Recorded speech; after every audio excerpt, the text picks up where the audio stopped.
Hello दोस्तों, कैसे हो आप सभी। आज पदभेद की इस सीरीज में हम अव्यव्य के अंतिम भेद विस्मयादि बोधक का अध्ययन करेंगे। इससे पहले हम सभी संज्ञा, सर्वनाम, क्रिया, विशेषण, अव्यव्य में क्रिया विशेषण, संबंध बोधक और समुच्चय बोधक का अध्ययन कर चुके हैं। आज विस्मयादि बोधक के बाद पदभेद में अंतिम रूप में है निपात। इससे अगली वीडियो निपात पर बनकर आएगी। आज हम विस्मयादि बोधक का अध्ययन करेंगे। मैं विकांत प्रजापति आप सभी का हार्दिक स्वागत करता हूं अपनी इस वीडियो में। तो आइए समय व्यर्थ न करते हुए हम स्टार्ट करते हैं। विस्मयादि बोधक अव्यव्य कहते किसको हैं? तो सबसे पहले जो शब्द आश्चर्य, हर्ष, शोक, घृणा, आशीर्वाद, क्रोध, उल्लास, भय आदि भावों को प्रकट करे उन्हें विस्मयादि बोधक कहते हैं। दूसरे शब्दों में देखते हैं, जिन अवयवों से हर्ष, शोक आदि के भाव सूचित हों उनका संबंध वाक्य या उसके किसी विशेष पद से न हो उन्हें विस्मयादि बोधक कहते हैं। इन अविकारी शब्दों का प्रयोग वाक्य के आरंभ में होता है तथा इनका वाक्य की रचना से सीधा संबंध नहीं होता। इन शब्दों के बाद विशेष चिन्ह विस्मयादि बोधक चिन्ह कहलाता है, इसको लगाया जाता है। तात्पर्य यह है कि सबसे पहले तो ये हमारे भावों को प्रकट करते हैं। इनका किसी वाक्य के किसी पद से कोई डायरेक्ट संबंध नहीं होता है, परंतु ये हमारे हृदय के भावों को बलपूर्वक प्रकट करते हैं और इनकी पहचान होती है कि हम ये चिन्ह इनके पीछे लगा देते हैं। उदाहरण देखते हैं, जैसे हाय अब मैं क्या करूं, हे तुम क्या कर रहे हो, अरे पीछे जाओ गिर जाओगे। तो ये जो शब्द हम देख रहे हैं, हाय, हे, अरे, ये तीनों हमारे विस्मयादि बोधक शब्द हैं। आइए आगे इसके बारे में जानते हैं। नोट है, व्याकरण में विस्मयादि बोधक अवयवों का कोई विशेष महत्व नहीं है, ये हम देख चुके हैं। इनसे शब्दों या वाक्यों के निर्माण में कोई विशेष सहायता नहीं मिलती। इनका प्रयोग मनोभावों को तीव्र रूप से प्रकट करने के लिए होता है। इनका जो मुख्य प्रयोग हो रहा है वो हमारे मनोभावों को प्रकट करने के लिए हो रहा है।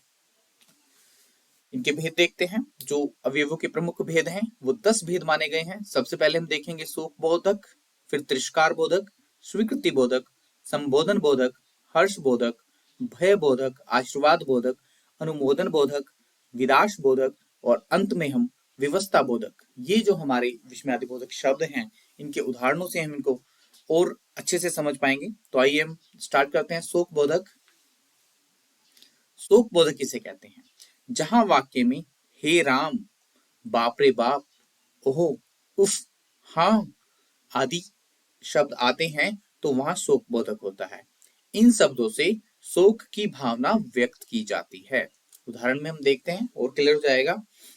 हे राम, ऐसा मेरे साथ ही क्यों होता है, मतलब बाप रे बाप, अब मेरा क्या होगा। हाय नाना जी चल बसे। तो इन शब्दों से हमारे हृदय के शोक व्यक्त हो रहे हैं। इन वाक्यों में हम देख रहे हैं तो इन शब्दों का प्रयोग करके हम अपने हृदय के भाव प्रकट कर रहे हैं और वो भी भाव शोक बोधक। इससे अगला है हमारा तिरस्कार बोधक। जब वाक्यों में छी, थू थू, धिक्कार, हट, धिक, धत, चुप आदि शब्दों का प्रयोग होता है तो वे शब्द तिरस्कार बोधक कहलाते हैं। उदाहरण में, छी कितनी गंदी जगह है ये, अगर तुम यह नहीं कर सकते तो धिक्कार है तुम पे, चुप लगता है कोई आ रहा है। मतलब इन शब्दों के द्वारा जब हम मनोभाव को बलपूर्वक व्यक्त करते हैं तो ये हमारे विस्मयादि बोधक शब्द होते हैं और वो भी किस प्रकार के? तिरस्कार बोधक। आइए अगला देखते हैं।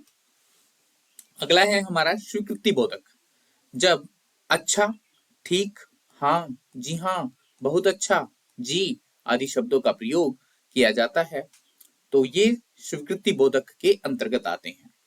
इनसे हमें स्वीकृति की भावना का बोध होता है, अतः ये स्वीकृति बोधक कहलाते हैं। जहां हमारी स्वीकृति की भावना व्यक्त की जा रही हो, जैसे अच्छा फिर ठीक है, तुम यही चाहते हो तो फिर ठीक, जी हाँ मैं वही बंदा हूं। तो ये हम स्वीकृति दे रहे हैं, तो ये हमारे स्वीकृति बोधक विस्मयादि शब्द हुए। अगला है हमारा संबोधन बोधक। जब हो, अजी, ओ, रे, री, अरे, अरी, हेलो, ए आदि शब्दों का प्रयोग किया जाता है तो वे संबोधन बोधक शब्द कहलाते हैं।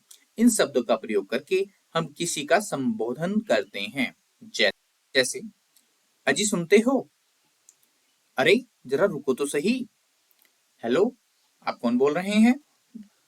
तो ये शब्द हमारे संबोधन बोधक कहलाते हैं। इससे अगला है हर्ष बोधक।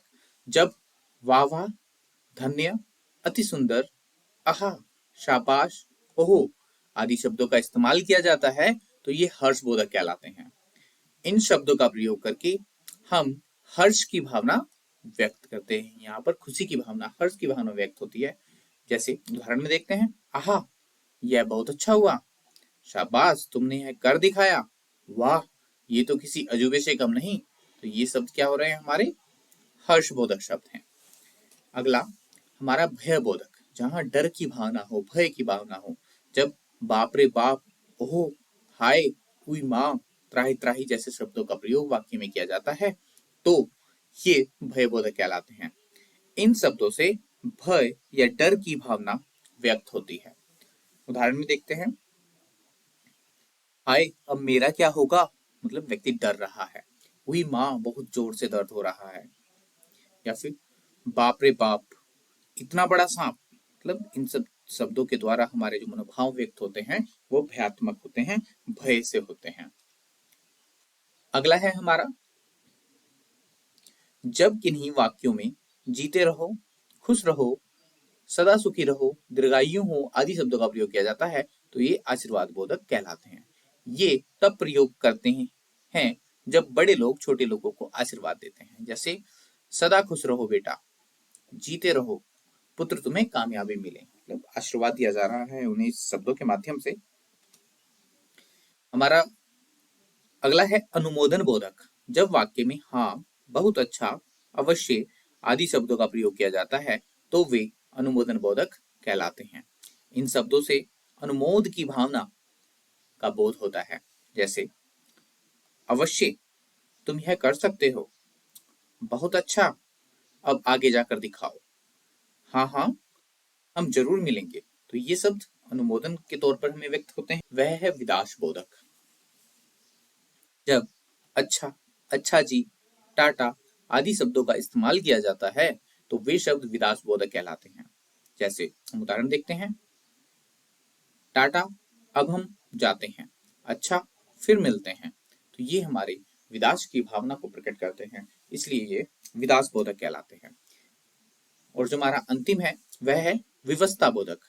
जब वाक्य में काश, कदाचित, हे भगवान जैसे शब्दों का प्रयोग किया जाता है तो वे शब्द विवस्ता बोधक शब्द कहलाते हैं। इन शब्दों से विवस्ता की भावना व्यक्त की जाती है। उदाहरण, काश मैं भी यह कर पाता, हे भगवान अब मेरा क्या हाल होगा। इस प्रकार हम विवश जब होते हैं तो इन शब्दों का प्रयोग करते हैं। इस प्रकार हमने देखा कि विस्मयादि बोधक 10 के 10 भेदों को हमने जाना। मैं समझता हूँ कि आप भलीभांति इनको समझ चुके होंगे और जब भी आपकी प्रतियोगिता परीक्षाओं में इनका प्रयोग होगा या क्वेश्चन आपसे पूछा जाएगा तो आप इनका भलीभांति आंसर कर पाएंगे। इस वीडियो को देखने के लिए बहुत बहुत धन्यवाद व आभार। बस एक ही निवेदन है कि यदि आपने अभी तक मेरे चैनल को सब्सक्राइब नहीं किया है तो सब्सक्राइब कर दीजिएगा, लाइक कीजिएगा और अपने मित्रों तक इसको शेयर कीजिएगा। धन्यवाद।